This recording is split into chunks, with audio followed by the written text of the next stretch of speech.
Yeah, we're back with a live 4 o'clock block on a given Monday with the transitional justice. And we're talking to Dr. Louis Perrinjaquet, who is a doctor out of Breckenridge, Colorado, but who makes it his business to visit Sudan and help people there. Welcome to the show, Louis.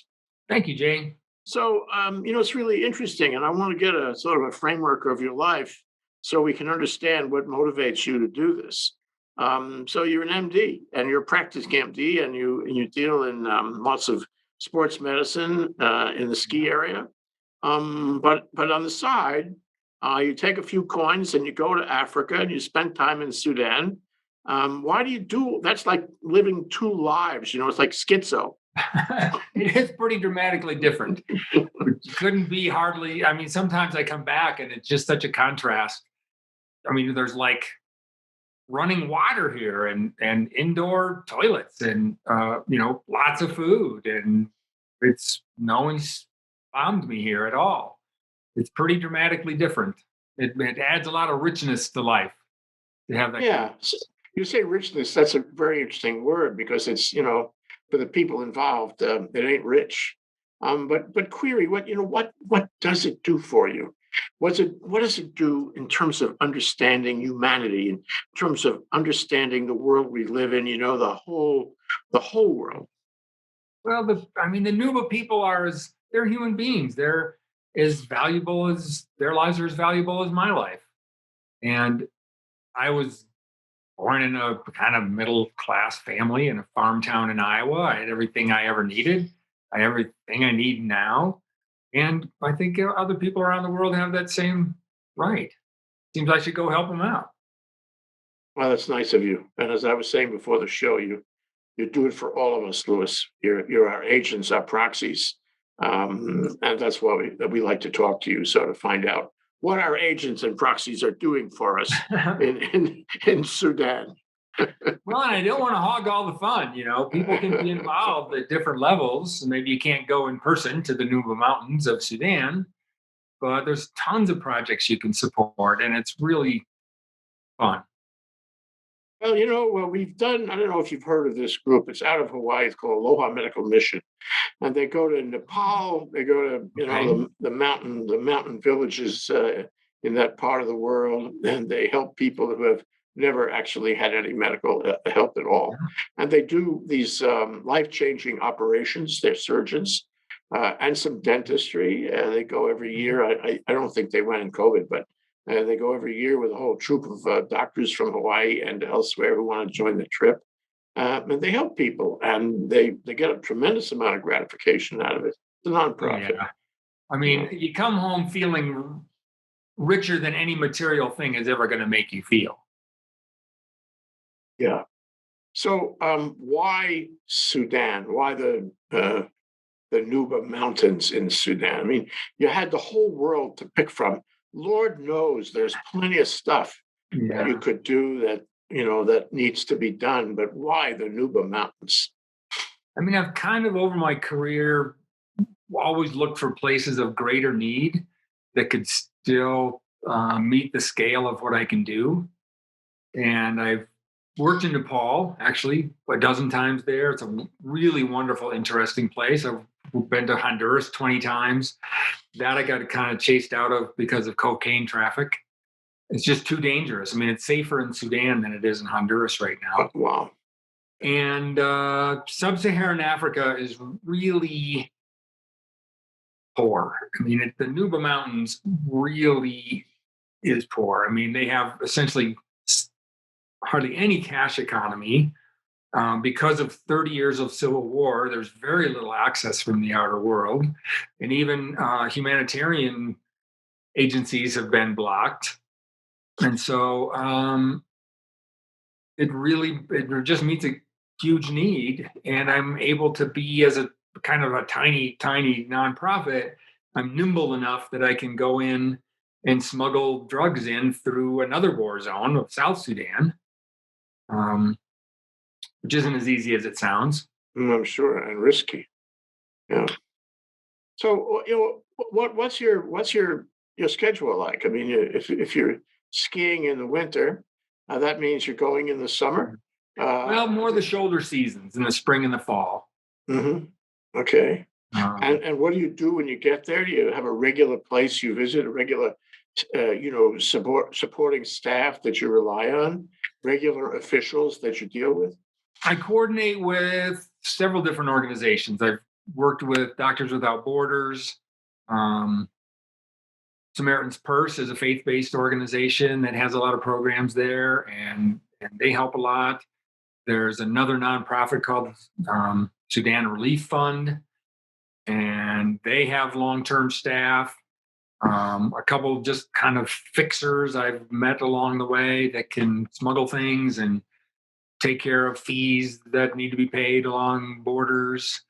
And I know the Secretary of Health in the Nuba Mountains, so I can pay $400 a month pays for their internet access by satellite, and probably 20 or 30 tiny little organizations use that to communicate with the outer world. And um, like with Cynthia and Project Expedite Justice that works up there, they have a tiny staff of like one person.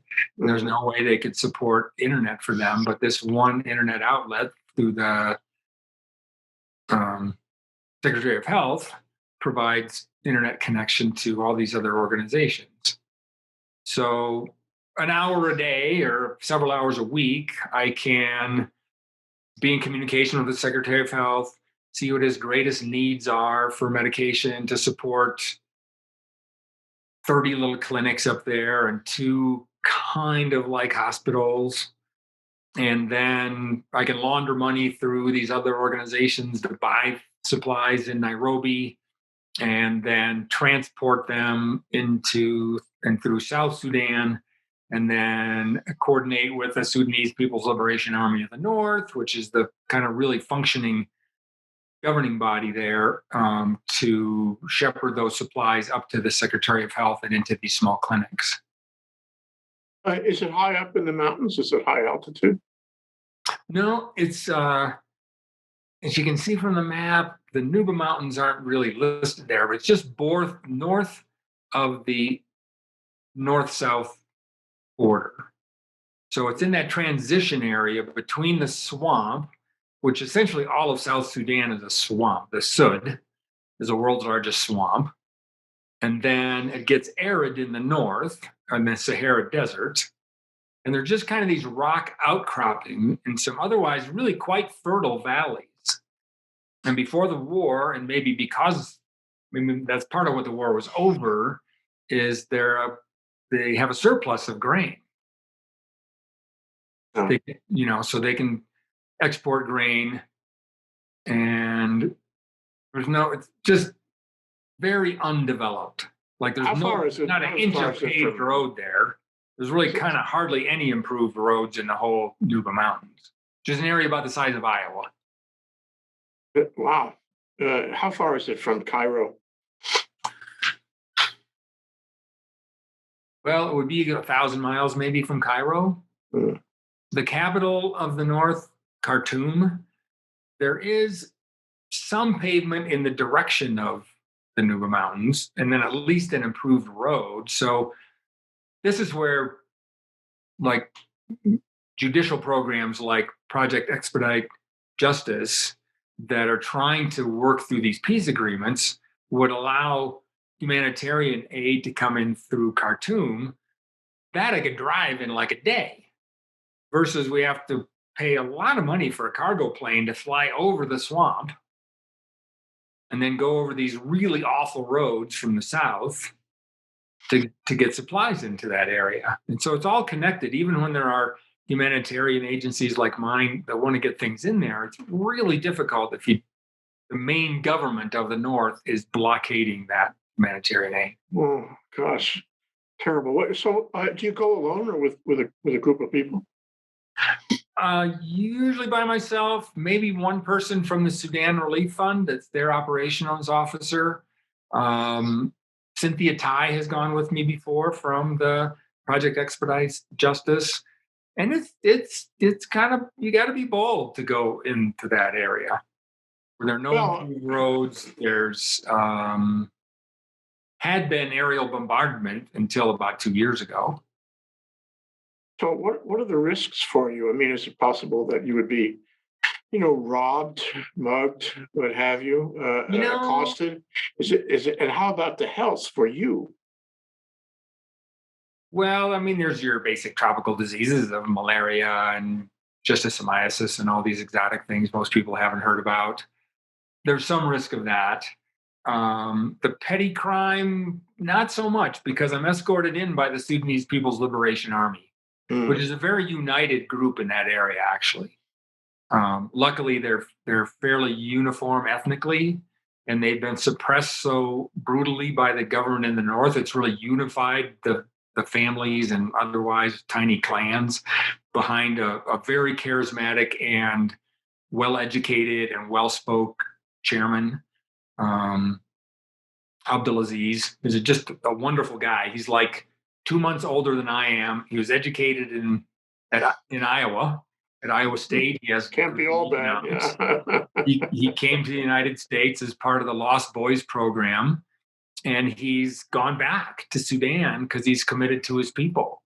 And so that has earned him the respect of the people. And so when Abdulaziz sends one of his commanders to escort me in, I feel very safe. So, what kind of medical, care do you provide on these trips? What are the the problems that people present to you? Well, the main sort of the big three that kills people, and it mostly kills children under the age of 5. The big three are malaria, diarrheal illnesses, and pneumonias. So, what I provide mostly are the medical supplies. I don't do a lot of direct clinical work there. I might supervise some of the clinical staff, or not even supervise, but work with them enough so I understand their capabilities. So, the medical supplies are appropriate to their abilities. And then shepherd in these supplies. Mm. Again, super basic anti-parasitic medications, IV fluids. For pennies, you can give a little bag of basically powdered Gatorade, oral rehydration solution that can save the life of thousands of kids. Super simple, super cheap technology. Is there a medicine that will cure malaria or prevent it? Malaria is everywhere in the world. I was reading about that. We're having a kind of pandemic about malaria these days, and can't we stop it? Yeah. I mean, there was malaria in the United States as far north as Boston in the early revolutionary times, Yeah. and throughout the South. It was only eradicated maybe 50 years ago when DDT came in and they could get rid of the mosquitoes that carry it. Mm. So So I it's mean, really what's tropical diseases are really diseases of poverty and not having access to clean water, crowded housing, and not being able to control the environment and get rid of the mosquitoes, the vectors that carry these diseases. And so, if there's a resurgence, it's because of the wealth disparity, and the pandemic has stopped lots of supply chains, and yeah, poor people just don't have access to it. Has this area been affected by Ebola? Has it been affected by SARS, COVID, any of those viruses? Not a lot of COVID because it is so remote. And they early on were able to do quite a bit of, I mean, really pretty good education for the Secretary of Health, who's like lives in a mostly bombed out little tiny brick building. And the Sudan Relief Fund and I were able to get a dirt bike in for the guy and a little bit of fuel. And he just like goes through these non-roads across through the bush, village to village, letting people know about this. And they're like, if you have a relative that is coming into the Nuba Mountains, you build them their own little grass shack for the first 10 days, and you bring them food and water, and they stay over there and make sure they're okay before they come in and join the rest of the family. And they mostly live outside anyway, except at night they would come into a kind of more communal hut that might be a pile of rocks with a grass roof. And so they just have educated people there is this disease, and you have people from outside spend 2 weeks by themselves when they first come in. And it's been very successful. There are very few cases that are coming into the Nuba Mountains.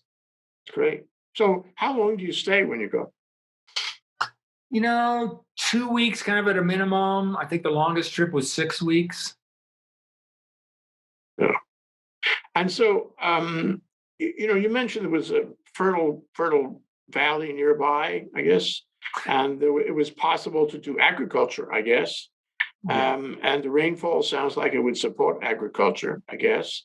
And Yeah. so, but you also said that this was one of the most impoverished places in the world. And although it was a problem to have a war going on, that war is essentially over. So, are the people in the Nuba Mountains okay now? Are they surviving? Are they thriving? In terms Um, of, are, or are I they wouldn't say getting? thriving, but in terms of food security, they're Yeah. doing okay because they haven't been bombed for about 2.5 years. And so they feel secure going out into the fields. And the bombing was really purely terrorist tactics. I mean, the weapons weren't precise military weapons, and even if they were, they weren't very good at it. Because when I was at there is one hospital by the one American doctor, Dr. Tom Katina.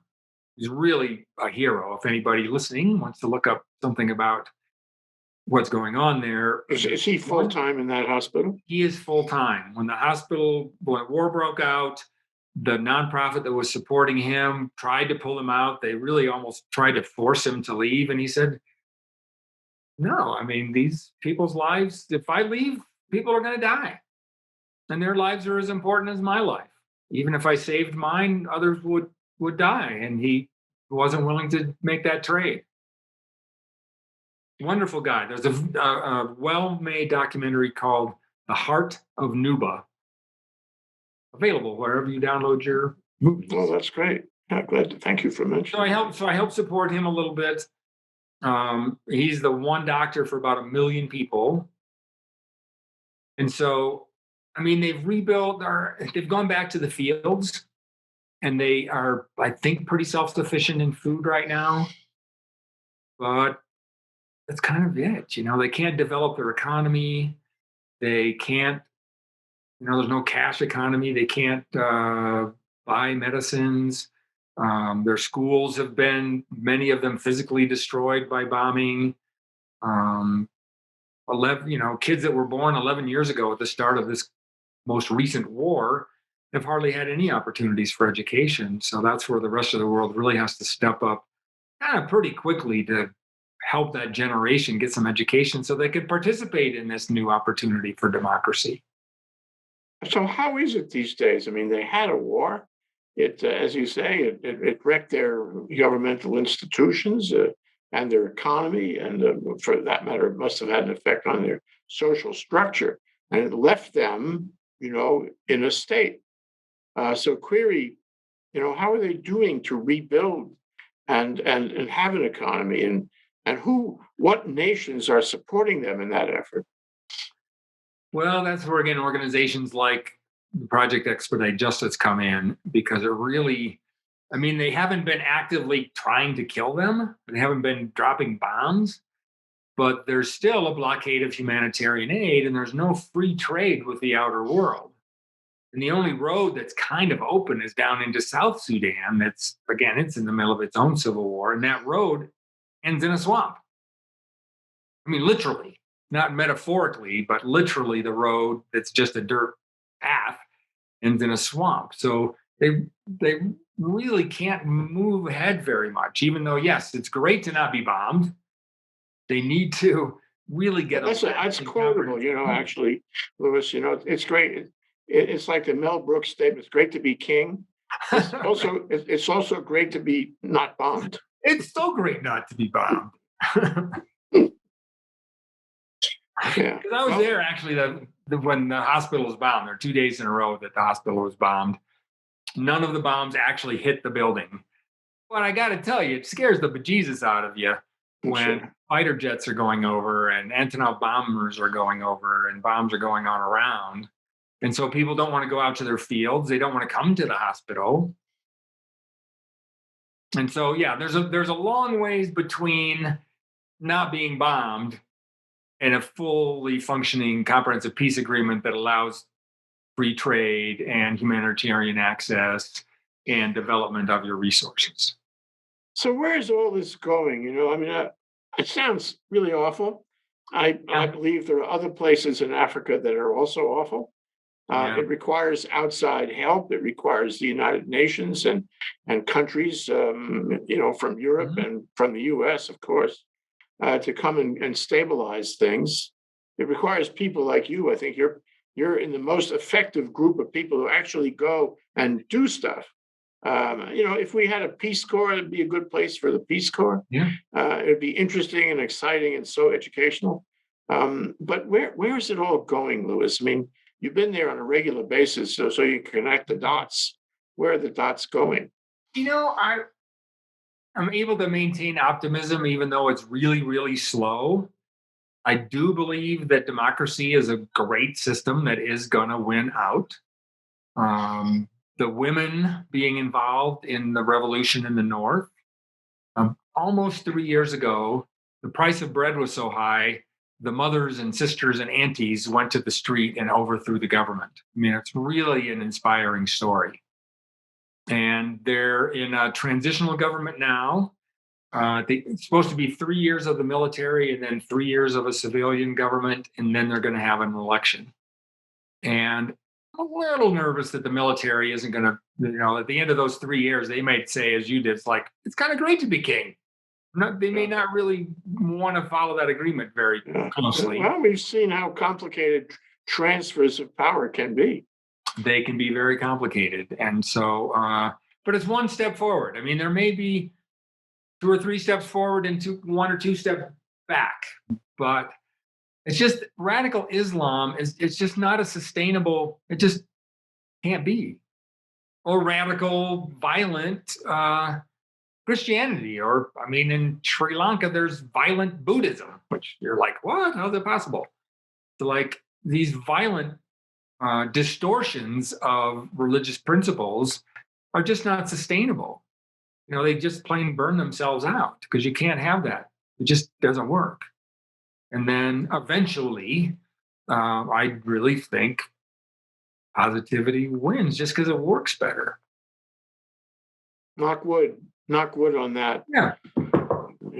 I was watching a video this morning about the rise of the right-wing extremists in various places in the world, but also in Germany. It's very interesting how some people in Germany are going back the old techniques, and it's very troublesome. And so it's hard to be optimistic sometimes these days. But let me ask you, do you coordinate with Project Expedite Justice and Cynthia Taidu? What is your connection with them, or is it just meeting him on the street? In the way meeting him on the street was part of it. We coordinated a trip that it was really important for Cynthia to be able to go in there in person, and for her to arrange that completely on her own would have been very difficult. So we were coordinated, and she traveled in with me, which was, I learned a real lot, and it allowed her to see it firsthand so her work could be more effective. And then on my next trip, I think is when I was able to photocopy and get some evidence out that she used in the African Union case of the child. And that lady works a lot, and it has paid off in that it really has helped open up some things for that peace agreement with the North. Because their commander, their chairman, Abdulaziz, was holding out for 2 really important things. One was freedom of religion. He's Muslim himself, but he's like, you can't have laws based on kind of what God says, because God might tell you one thing and then he tells me another thing, and then how are we going to decide? And it had been abused for so long against them. They weren't they can all converted to Muslim, and then they weren't like Muslim enough. And so God told some guy up there, it's like, well, you might have to go kill them because they're not Muslim enough. So he held out for that, and he got that. That's in their current working agreements.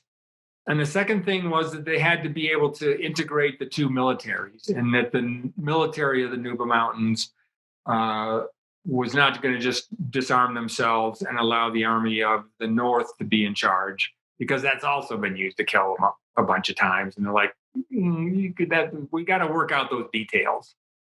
So a lot of details have to be worked out, but two super important things that Cynthia was able to help facilitate, and a very public apology of the current government for the damage that the previous government did.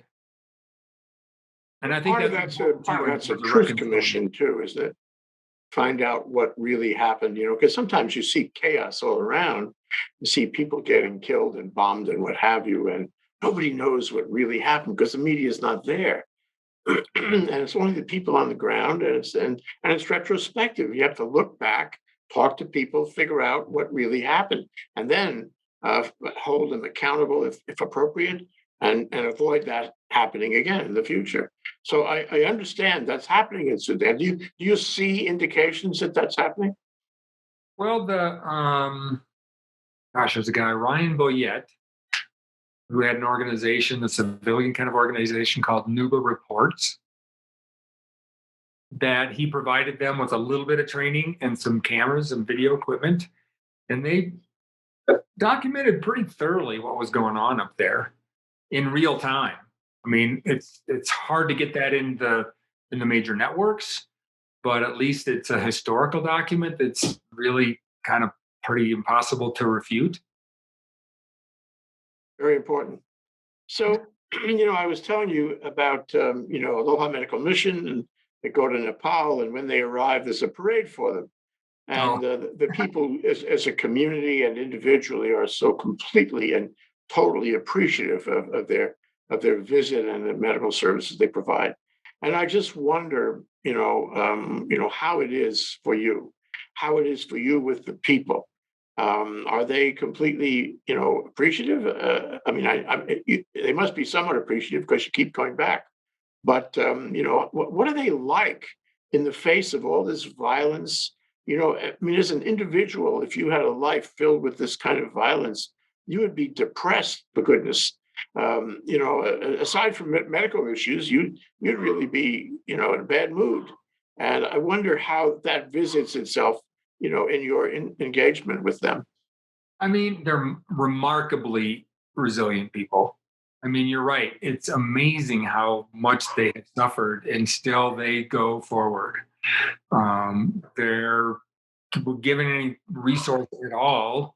They're having schools under trees, with a stick and the ground. If anybody can read, they're trying to teach the younger kids the alphabet and super simple mathematics. They're going back out to their fields, growing their food. Certainly, there are psychological effects of that kind of trauma over the years, but again, they're remarkably resilient. Now, when I go, they would kind of sweep out the hut and bring me a glass of water.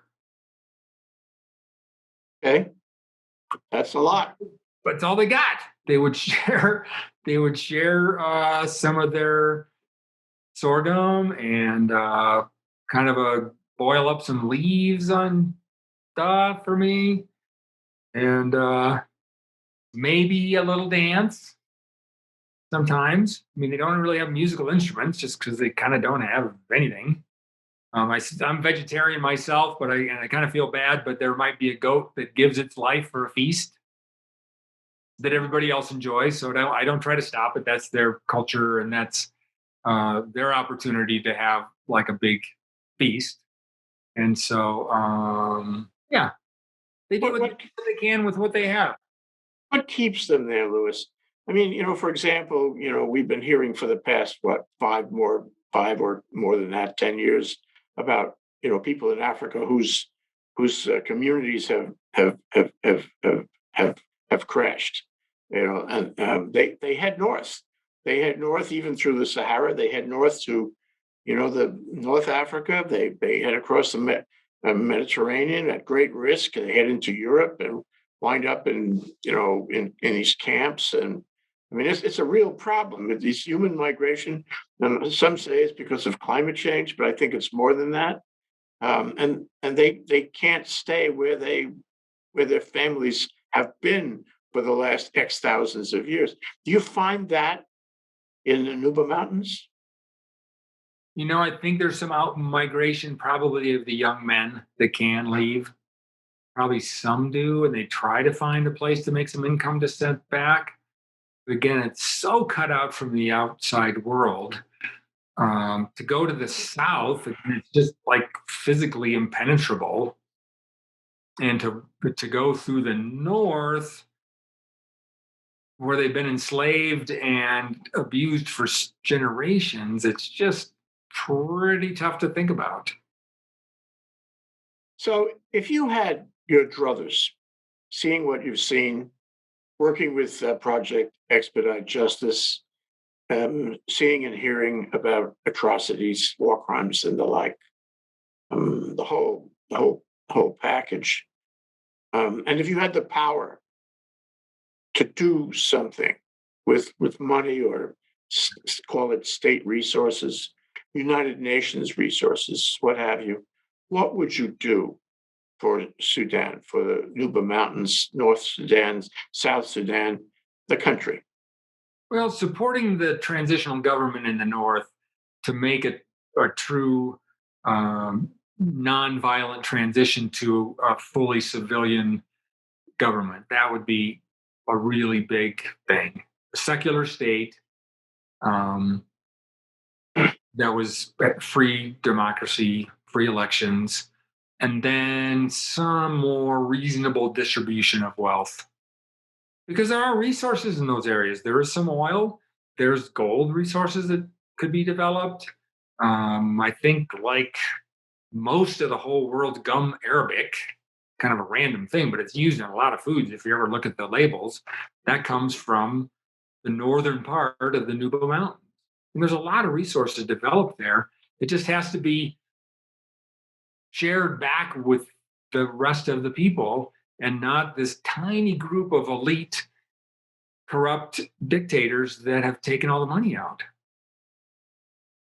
Somebody has to teach them about democracy. Well, and yeah, hold the leaders accountable. It'll take a lot of money to do the accounting, which I think has been a mistake that the developed world has done. They're so eager to get the favor of whatever leader is in that country. So, for economic reasons, all the gum arabic can come to the guys that give one leader, or all the oil can go to China if the Chinese support a certain leader. And so they give the money to the government, and then they don't pay attention where it goes. That's the old problem. The same with the banks lending money to organizations which are actually doing atrocities. Well, I hope you keep on going, Louis. Do you plan to keep on going? Is there anything that could stop you from repeating your pattern to visit? Well, this pesky pandemic has slowed me down a little bit. You talked about COVID. Yeah. So I'm hoping to go again in November, December. It really depends on the political situation in the two. And if the pandemic is, I mean, if it happens to spike there as it has in India or Nepal in the fall, I mean, the governments have already essentially failed states. So if it fails further, I mean, if there's really large scale social disruption, I really don't want to be literally in the street in Juba of South Sudan or in Khartoum in the middle of that level of disruption. That I think is too risky. I mean, I do have my limits.